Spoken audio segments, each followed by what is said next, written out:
আমাদের শুধু বাংলাদেশের ইতিহাসে না, বদরুদ্দিন উমরকে কোট করলে বলতে হবে যে পুরো ভারতবর্ষের ইতিহাসে এমন একটা organic wide scale across the board of ages and education এইরকম একটা গণ অভ্যুত্থানকে ক্যান্টনমেন্ট হয়ে বঙ্গভবন হয়ে অ্যাটর্নি জেনারেলের পকেট থেকে সংবিধানের 106-তে নিয়ে সুপ্রিম কোর্টের ডাস্টবিনে ফেলে দেওয়া হয়েছে।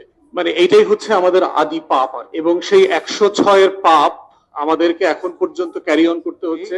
আমরা কিভাবে এই জায়গাতে এসে পৌঁছলাম, এবং এটা আমাদের জন্য খুবই গুরুত্বপূর্ণ যে আগামী দিনে আসন্ন যে গণ অভ্যুত্থানকে আমরা দেখতে পাচ্ছি, যে পরিবর্তন, রাজনৈতিক আপহিভাল যেটা দেখতে পাচ্ছি, সেই জায়গাতে যেন আমরা এই ভুলটা আর না করি।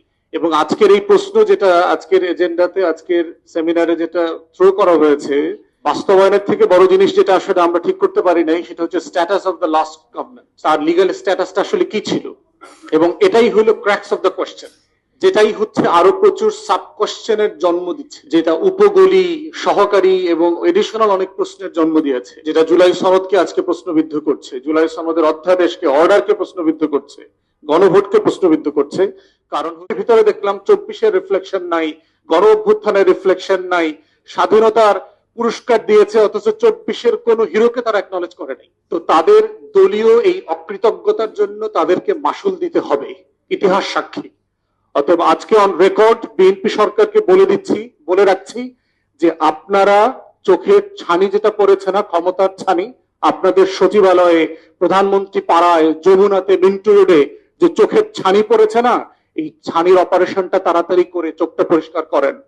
For gods sec look things properly. তা না হলে যেটা হবে, এই ছানি আপনাদেরকে শুধু অন্ধ করে দেবে না, আপনার দলের রাজনীতি, আপনার ভবিষ্যৎ বাংলাদেশকে অন্ধত্বের অভিশাপের মধ্যে ফেলে দেবে, এবং এখান থেকে আমরা কেউ বাঁচতে পারবো না। এমপিরা শপথ গ্রহণের দিনই জুলাই সনদ বাস্তবায়ন আদেশ লঙ্ঘন করেছেন, তারা আইনের ব্যত্যয় ঘটিয়েছেন। সেখানে খুবই প্লেন ল্যাঙ্গুয়েজে একই শপথ অনুষ্ঠানের কথা বলা আছে। এই যে জুলাই সনদ বাস্তবায়ন আদেশ লঙ্ঘন করে যাওয়া, অভ্যুত্থান পরবর্তী সময়ে ঐক্যমত্য কমিশনে সংস্কারের পক্ষে কথা বলতাম, সে সময়টাতে বিএনপির সাথে আমাদেরকে প্রচুর পরিমাণে দিন দরবার করতে হয়েছে। নানা ধরনের আইনের প্যাচ তারা উপস্থাপন করেছেন, অনেকগুলো বিষয়ে তাদের পার্টির তরফ থেকে রিজার্ভেশন দিয়েছেন, অনেকগুলো বিষয়ে তাদের পূর্বেকার 31 দফার যে কমিটমেন্ট সেখান থেকেও তারা সরে এসেছিলেন, এবং নোট অফ ডিসেন্টে ভরপুর একটা ডকুমেন্ট। সনদ পরিপূর্ণ বাস্তবায়ন হলে বিএনপির কোনো ক্ষতি হবে? জুলাই সনদের এমন কোন ধারা নাই যেটা আমাদের গণতান্ত্রিক ব্যবস্থাকে, আমাদের আগামী দিনের রাজনীতিকে দুর্বল করবে। বরং জুলাই সনদ আমাদেরকে একটা সুন্দর বাংলাদেশের যাত্রা শুরুতে উদ্বুদ্ধ করবে, সুন্দর একটা বাংলাদেশ বিনির্মাণের জন্য একটা নতুন পথ দেখাবে।